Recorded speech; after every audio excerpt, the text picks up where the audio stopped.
Guys, I'm gonna share a few more pages, yeah, out of the novel. I'm just gonna jump in from where I am at page 170, yeah.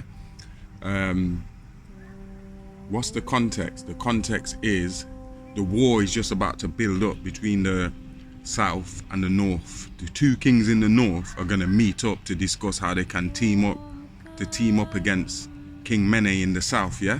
So that's the context, yeah.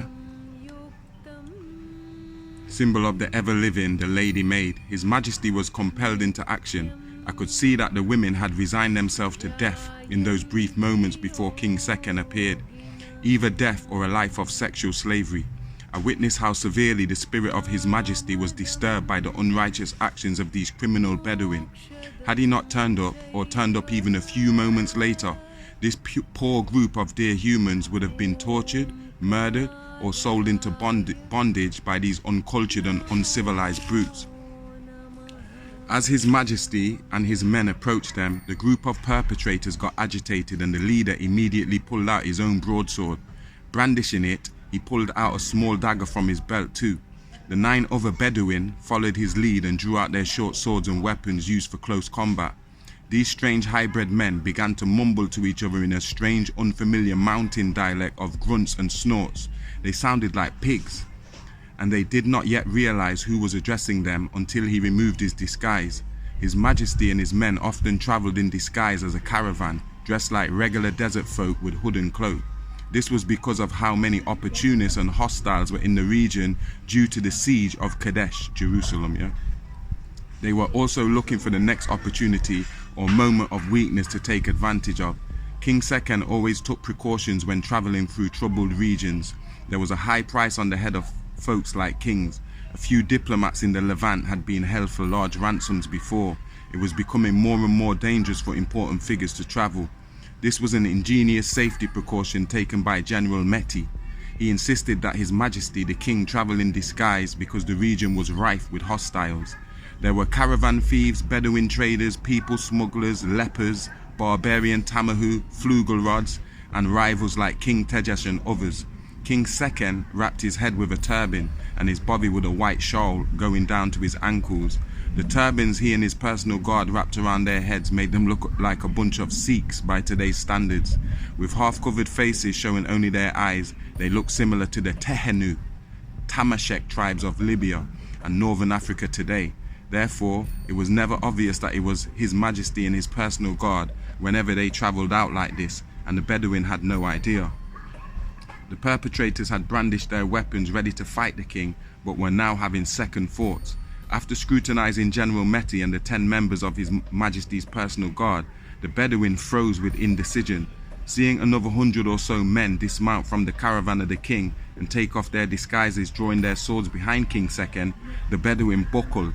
At that moment, the elite unit began to line themselves up behind His Majesty. From behind a group of antagonists on barges in the Mediterranean Sea, another group of Tamaraean vessels full of soldiers appeared. From the prow of the incoming barge, with bows drawn, Commander Kemi and his men locked in on the targets, arrows pointed directly at the group. It was an intimidating sight for these subhumans as King Second took off his turban and the scarf used to cover his face. Revealing himself from underneath his disguise, the leader of the Bedouin gasped, his eyes wide and full of fear. He now realized who it actually was.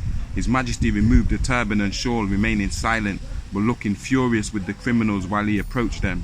His usual merciful eyes and pleasant facial expression had turned into the eyes of death. While he continued to scrutinize this group, it was a cold-hearted scrutiny, the type that sends shivers down your spine and could give lesser men a panic attack. The Bedouins looked terrified as they began to look all around them for a way out, and they began to cower. They began to take back steps backward, having to remember there was the sea behind them, not land. Their body language spoke for them and exposed that they had lost their bottle. Suddenly, their asses had fell out because they were shitting themselves at the thought of the wrath of King Second. He had transformed into an instrument of the gods come to execute their justice. In the frightened eyes of the Bedouins, they recognized a true leader in His Majesty. The Bedouin began to panic and beg for mercy now that they had realized their fatal mistake. Suffice it to say, those men never left the spot with their heads intact. They got what they deserve, as they were dirty people traffickers, kiddie fiddlers, the worst examples of the human race. Those sand dwellers were genetic degenerates in the eyes of our ancestors. They were seen as the children of the cursed lepers and were looked upon as uncultured and unlettered. The 6 women who were rescued traveled back to Neken with King Seken. They were given refuge in the ancient nome of Dendera, where they became priestesses of the goddess 𝓆𝓆𝓆𝓏𝓃𝓏𝓏𝓏𝓏, also called Heketri, the Lady of the Mountains.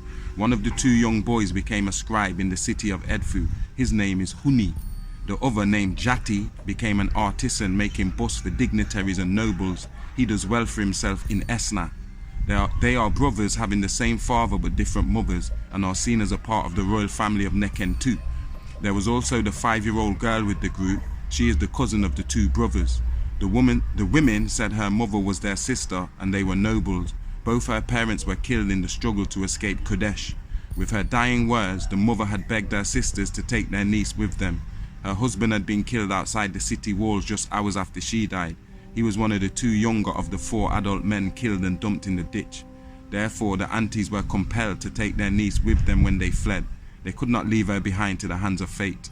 Upon hearing this and staring at the young girl, His Majesty seen something inside that child. He told the 6 women that it was because of the little girl, their niece, that their group was still alive. This was revealed to be the reason the gods had brought him here, not only to save Kadesh, Jerusalem, but to save this little girl and her family. He recognized that she was under the protection of both Mother 𝓆𝓆𝓆𝓏𝓃𝓏𝓏𝓏 and Mother Aset, Isis, the Queen of Heaven and Earth. His Majesty picked up on her aura, as he had already read everyone else in his field of vision. In his heart, King Seken had already adopted the little girl into his royal house, because by the time he returned to Neken, him and her had bonded like a father and daughter. The thing is, the little girl was mute before that point, and she didn't bond with anyone else other than His Majesty. It had always been a mystery why she was mute. Her parents never discovered the reason. When they had returned and King Seken inquired about her to Matkar Konsu, the high priest of Anu, he was told that the little girl was from a line of Sekhmut Aha and was not actually mute. He told King Seken that the gods had sent her as an ally for his son, the Prince Mene. The Sekhmet Aha are fabled lioness-natured women who are once-in-a-lifetime females born every now and then. King Seken was intrigued by these revelations and believed in them. Let me leave it there, yeah? Let's go on with my story. You know this is dope, innit? You know this is dope. What I've done here is monumental, right?